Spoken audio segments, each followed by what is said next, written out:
Baltimore City Police's new entertainment district unit is cracking down on crime, making arrests, seizing guns. And while many are praising the work that's being done, some worry the staffing issues within the police department presumably mean these officers are either working overtime or being pulled from other areas. This morning, community activist Pastor Shannon Wright is joining us live to weigh in. Pastor Wright, good morning. Thanks for joining us. Good morning. Thank you for having me in. Of course, we know the Baltimore Police Department is hundreds of officers short. You and I have talked about that before. Is this new unit a concern when we're facing those shortages? Well, I understand the concept.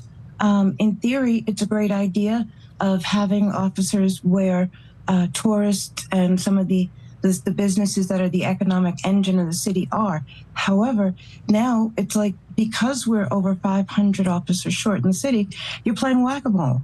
You're moving officers from here to there to try and catch this over here and prevent that over there.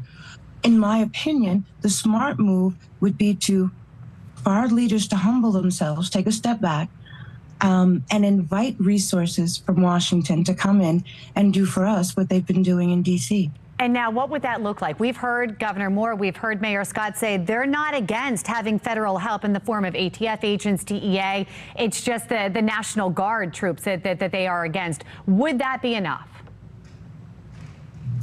So, when you're in a position where you need help, or what you're doing is working, slowly making a modicum of success, when you need help and you put your hand out for help, that help looks like whomever and however the helper wants to give it.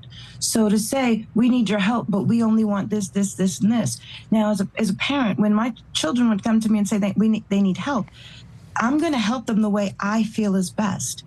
And the federal government is looking to do the same thing in Baltimore. Let me ask this, just because it's how the governor had responded to this. He said the reason why he would be against the National Guard troops coming in is they're not used to patrolling the streets. Is that a concern?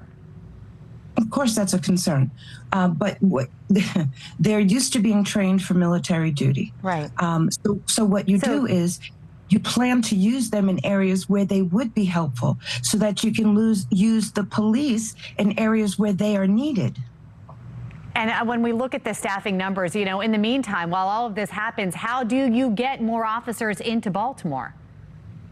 Well, that's an interesting thing, too. If you allow the federal government to come in for 30 days and then reassess after that, it gives you time to put together and launch a full-on recruitment drive.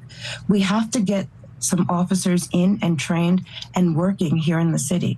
And that's not going to happen by just talking about it. We have to do it. But in the meantime, we have to make our city safe. All right, Pastor Wright, we appreciate your time and weighing in. Thank you.